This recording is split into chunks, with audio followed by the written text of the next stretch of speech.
Time now for Final Exam, where we pit two news professionals here at Fox against one another to determine who has been paying closer attention to the news of the past week. Our three-time defending champion here for a fourth week, Carley Shimkus, Fox News Headlines 24/7 reporter and contributor to Fox and Friends. Her challenger this week, a perennial challenger, Fox chief national correspondent Ed Henry. Big title. Was on the show last night in a very different context. He's a heavyweight. Yeah, he's literally. smart, but we'll see. No one has been able to stop Carley so far. Okay, put your hands to the buzzers. I'm going to go through the rules. You know what they are. All right. I ask the questions. The first one to buzz in gets to answer. You have to wait until I finish the question in order to do that. Every correct answer is worth a point. Get it wrong, we subtract a point.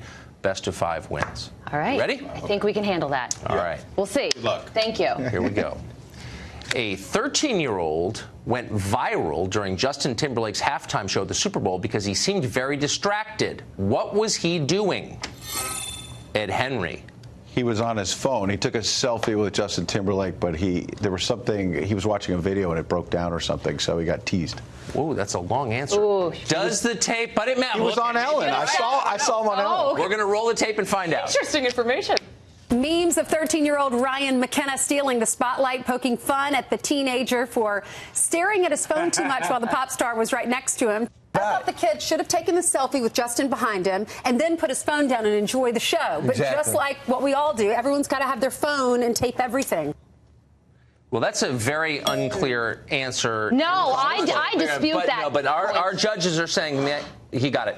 Yeah, he was on his phone. He said on Ellen or Good Morning America that he was watching a video, and so he got teased because the phone broke down. So you're watching both Ellen and Good Morning America? Yes. Okay. Let's talk later about that. Okay. All right. Question 2. A world leader made news this week when he chastised a woman for using the phrase mankind, which is a sexist phrase in his country. This leader recommends more inclusive terms like people kind. Who was it? Wait, she did it for. He hadn't finished.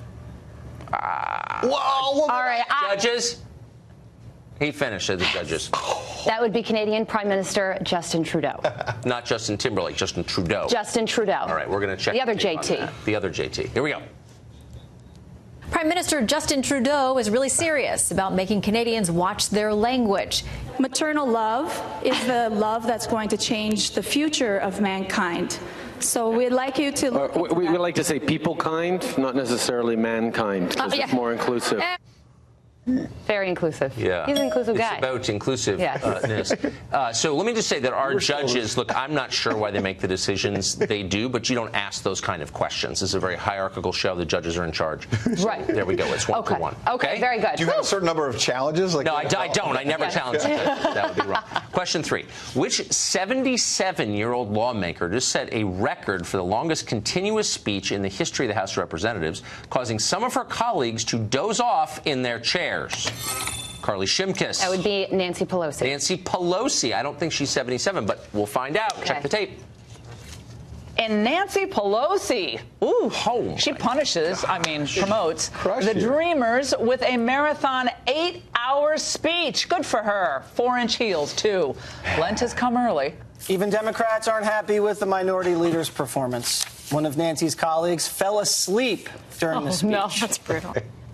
That's understandable, right? Okay, 8 hours. Our judges who can see the sort of back end of this, can see the metrics, say that you buzzed in just milliseconds before your competitor. So it doesn't count? No, it does count. It does count, but they were just, Wait, so you could break the rules? And no, they were just complimenting her for her cat-like reaction. That's right. Bend the rule. Okay. She's fast. All right, question 4. It's 2-1. Billionaire Elon Musk just launched a Tesla Roadster into space with an astronaut mannequin in the driver's seat because he can do literally whatever he wants.